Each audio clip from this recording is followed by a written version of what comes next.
اعوذ باللہ من الشیطان الرجیم، بسم اللہ الرحمن الرحیم۔ السلام علیکم، 9th کلاس۔ کیسے ہیں سب بچے؟ اللہ تعالیٰ آپ کو ہنستا مسکراتا رکھے، زندگی میں کامیاب و کامران کرے۔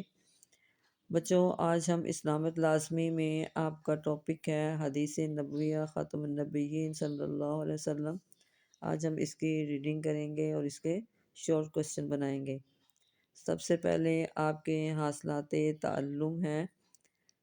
حاصلات تعلم سے مراد وہ اہداف یا مقاصد ہیں جو تدریس کے عمل کے دوران حاصل کیے جانے کے لیے طے کیے جاتے ہیں۔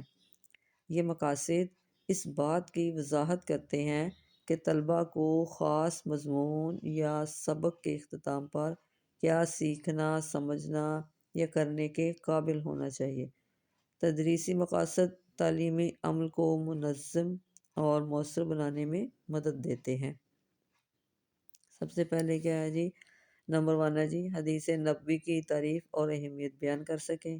نمبر 2، حدیث نبوی کا مفہوم اور فضیلت سمجھ سکیں۔ نمبر 3، نصاب میں شامل احادیث نبویہ کا ترجمہ سمجھ سکیں۔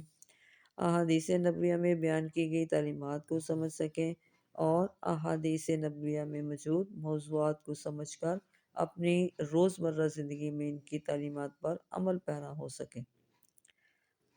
اچھا جی، اب آگے سبق کی ریڈنگ۔ حدیث کے لفظی معنی بات اور گفتگو کے ہیں۔ شرعی اصطلاح میں نبی کریم خاتم النبیین صلی اللہ علیہ وسلم کے اقوال و افعال اور تقریر، یعنی کوئی ایسا کام جو آپ خاتم النبیین صلی اللہ علیہ وسلم کی موجودگی میں کیا گیا اور آپ خاتم النبیین صلی اللہ علیہ وسلم نے اس پر خاموشی فرمائی ہو، مجموعہ حدیث نبویہ کہلاتا ہے۔ اب اس میں آپ شارٹ بنائیں کہ حدیث کے معنی اور مفہوم تحریر کریں۔ تو پھر آپ یہاں سے حدیث کے لفظی معنی سے لے کے حدیث نبویہ کہلاتے ہیں، یہاں تک آپ کا یہ شارٹ بن جائے گا۔ چلیے آگے جی، حدیث نبی کریم خاتم النبیین صلی اللہ علیہ وسلم کی حدیث مبارکہ دین کی تعلیمات کا سرچشمہ اور رشد و ہدایت کا ذریعہ ہے۔ رسول اللہ خاتم النبیین صلی اللہ علیہ وسلم کے بعثت کے مقاصد میں سے اہم ترین مقصد قرآن مجید کی تشریح و تفسیر اور اس کا عملی نمونہ فراہم کرنا ہے۔ قرآن مجید کی تعلیمات کو سمجھنے کے لیے حدیث نبوی اہم ذریعہ ہے۔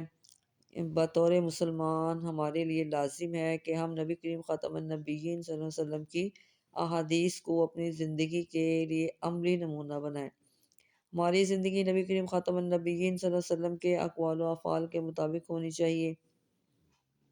قرآن مجید میں اسی بات کا حکم دیتے ہوئے ارشاد فرمایا۔ اب یہاں پہ آپ سوال بنائیں گے کہ بطور مسلمان ہمارے لیے کیا لازم ہے؟ تو یہاں پہ آپ لکھیں گے بطور مسلمان ہمارے لیے لازم ہے سے لے کے آپ لکھیں گے اقوال و افعال کے مطابق ہونی چاہیے۔ اب آگے آپ نے سوال بنانا ہے نبی کریم خاتم النبیین صلی اللہ علیہ وسلم کی اطاعت کے بارے میں قرآن مجید میں کیا ارشاد فرمایا گیا ہے؟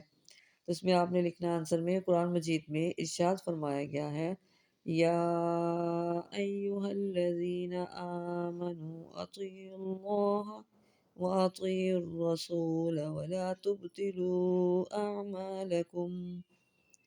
ترجمہ، اے ایمان والو، اللہ کی اطاعت کرو اور رسول اللہ خاتم النبیین صلی اللہ علیہ وسلم کی اطاعت کرو اور اپنے اعمال ضائع مت کرو۔ یہاں تک آپ اس کا شارٹ لکھ دیں گے۔ آگے مزید ارشاد باری تعالیٰ ہے وَمَا آتَاكُمُ الرَّسُولُ فَخُذُوهُ وَمَا نَهَاكُمْ عَنْهُ فَانْتَهُوا۔ ترجمہ، اور جو کچھ رسول اللہ خاتم النبیین صلی اللہ علیہ وسلم تمہیں عطا فرمائے تو اسے لے لو، اور جس سے تمہیں منع فرمائے اس سے رک جاؤ۔ اس کے بعد آگے جی، ان آیات سے ہمیں یہ رہنمائی ملتی ہے کہ ہمارے لیے زندگی گزارنے کا معیار حضور اقدس خاتم النبیین صلی اللہ علیہ وسلم کی ذات گرامی اور آپ خاتم النبیین صلی اللہ علیہ وسلم کے اقوال و افعال ہیں۔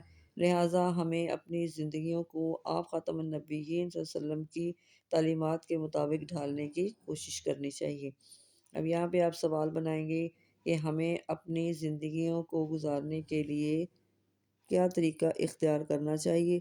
تو اس میں آپ یہاں سے لکھ دیں گی کہ ہمارے لیے زندگی گزارنے کا معیار حضور اقدس خاتم النبیین صلی اللہ علیہ وسلم کی ذات گرامی اور آپ خاتم النبیین صلی اللہ علیہ وسلم کے اقوال و افعال ہیں، لہٰذا ہمیں اپنی زندگیوں کو آپ کی تعلیمات کی مطابق ڈھالنے کی کوشش کرنی چاہیے۔ یہاں تک یہ آپ کی ریڈنگ ہوگی۔ اب آپ کی احادیث مبارکہ، اس کی پہلی احادیث آپ کی ہے اکمل المؤمنین ایمانا احسنهم خلقا وخيارهم خيارهم لنسائهم۔ ترجمہ، مومنوں میں سے کامل ترین ایمان والا وہ ہے جو اپنے اخلاق میں بہترین ہے، اور ان میں سب سے بہتر وہ ہے جو اپنی بیویوں کے لیے بہتر ہیں۔ جی اب ہم اس حدیث کی تشریح کرتے ہیں۔ پہلے اس کا مفہوم لکھ لیتے ہیں۔ مفہوم کی ہیڈنگ دیں گے آپ، پھر لکھیں گے مومنوں میں سے کامل ترین ایمان والا وہ ہے جو اپنے اخلاق میں بہترین ہے، اور ان میں سب سے بہتر وہ ہے جو اپنی بیویوں کے لیے بہتر ہیں۔ آگے تشریح کی ہیڈنگ دیں گے کامل ترین ایمان والا بننا ہے تو اپنا اچھا اخلاق۔ مومن کے لیے ایمان کی تکمیل کا پیمانہ ہے اچھے اخلاق۔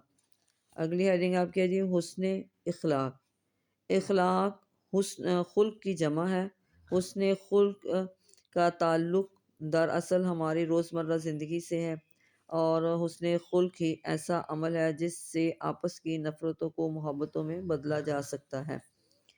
اگلی ہیڈنگ آپ کی ہے کامل ترین ایمان۔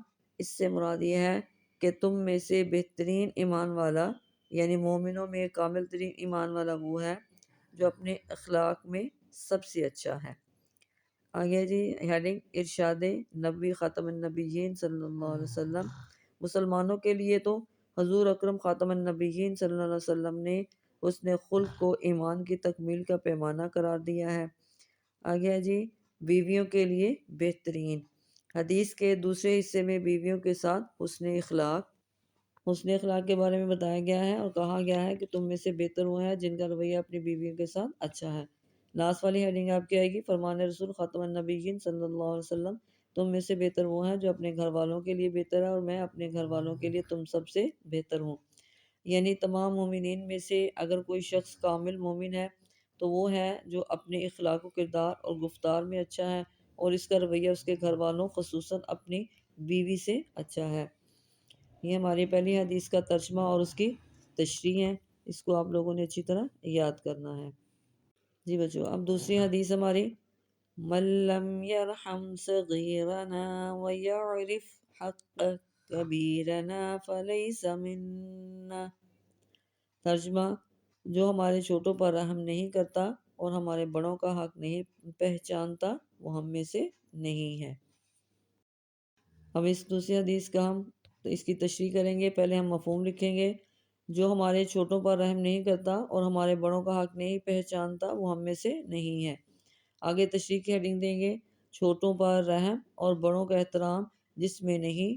حدیث شریف خاتم النبیین صلی اللہ علیہ وسلم میں نبی کریم خاتم النبیین صلی اللہ علیہ وسلم نے فرمایا وہ ہم میں سے نہیں، رحم کرنا، نرم دلی سے پیش آنا رسول اللہ خاتم النبیین صلی اللہ علیہ وآلہ وسلم کی اہم صفت ہے، اور اللہ تعالیٰ کی صفتوں میں سے ایک صفت ہے الرحمن الرحیم، یعنی رحم کرنا۔